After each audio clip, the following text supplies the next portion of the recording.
छत्रपति शिवाजी ने 10-15 वर्ष की आयु में युद्ध का अभ्यास किया, सह्याद्री की पहाड़ियों का अध्ययन किया, जंगलों का अध्ययन किया और गांव के समस्याओं का भी निकट से साक्षात्कार किया, निकट से देखा। उन्होंने वनांचल में रहने वाले, जिसको हम आज के समय पर जनजाति आदिवासी कहते हैं, ऐसे युवाओं को संग्रहित करके, एकत्रित करके एक सेना तैयार की और 19 वर्ष की आयु में सबसे पहले महाराष्ट्र की धरती पर उन्होंने अपने बल विक्रम पराक्रम सूझबूझ के द्वारा, विवेक के द्वारा पुरंदर के किले को जीता। पुरंदर किला जीतने के बाद उस किले के अधीनस्थ आने वाले संपूर्ण ग्राम के अंदर एक भयमुक्त वातावरण निर्माण किया। मंदिरों में, देवालयों में, तीर्थ स्थलों में फिर से वेद मंत्र का उच्चारण होने लगा था। बैलों के गले की घंटियां सुनाई देती थी, सुबह से भूपाली सुनाई देने लग गई थी ग्रामों के अंदर, दूध देने वाली गायें रंभाने लगी थी। ऐसा एक वातावरण का निर्माण पुरंदर किले के आसपास उन्होंने करके दिखाया था। किस प्रकार उनकी सेना थी, असंदिग्ध राष्ट्र भक्ति और असंदिग्ध राष्ट्र ध्वज के प्रति उनकी निष्ठा। यही कारण है कि छत्रपति शिवाजी के नेतृत्व पर प्रचंड आत्मविश्वास झलकता था उनके कार्यकर्ताओं में, उनके सैनिकों में, उनके नागरिकों के अंदर। और यही कारण है कि नाई और धोबी जैसे लोग भी छत्रपति शिवाजी के लिए, साम्राज्य के लिए अपने प्राणों की बलि देने के लिए तैयार हुआ करते थे।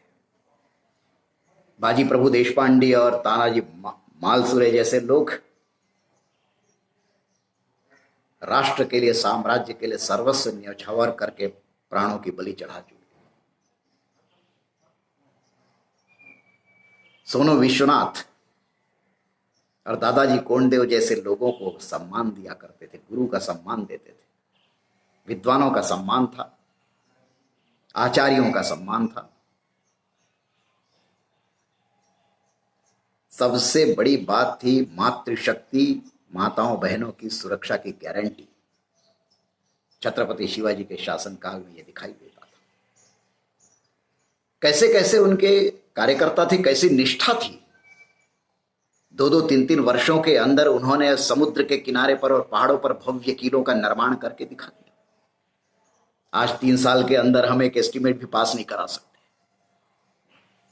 युद्ध भी लड़ रहे थे और किलों का निर्माण भी चल रहा था। कैसे निष्ठावान लोग थे। और आज भी समुद्र की लहरों को झेलते हुए वह किले, सिंधु दुर्ग, जंजीरा खड़ा हुआ दिखाई देता है। ये छत्रपति शिवाजी के साम्राज्य की व्यवस्था।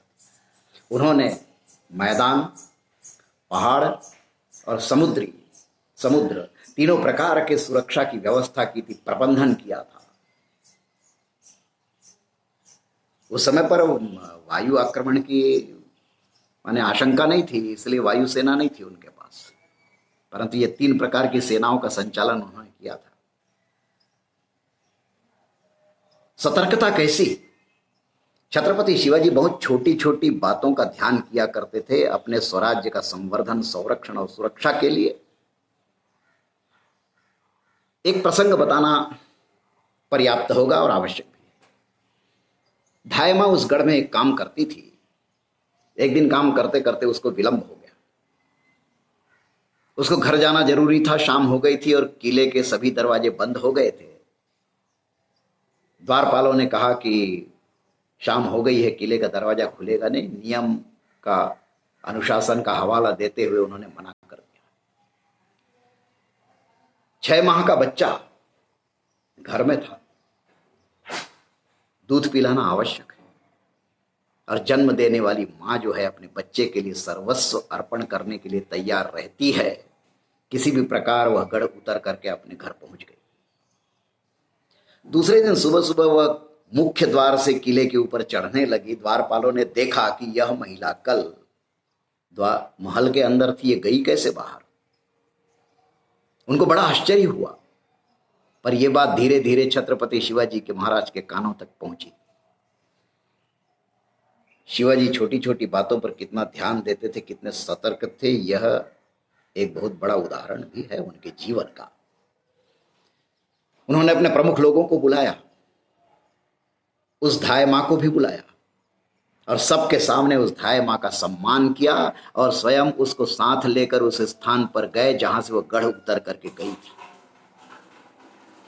तुरंत छत्रपति शिवाजी ने अपने कारीगरों को बुला करके उस दुर्ग की प्रबंधन सुरक्षा की व्यवस्था को चाक चौबंद करने की आज्ञा दी। ये छत्रपति शिवाजी के साम्राज्य की सुरक्षा व्यवस्था थी, सतर्कता थी, परंतु एक महिला कितनी साहसी हो सकती है इसका भी एक उदाहरण छत्रपति शिवाजी के साम्राज्य में आया।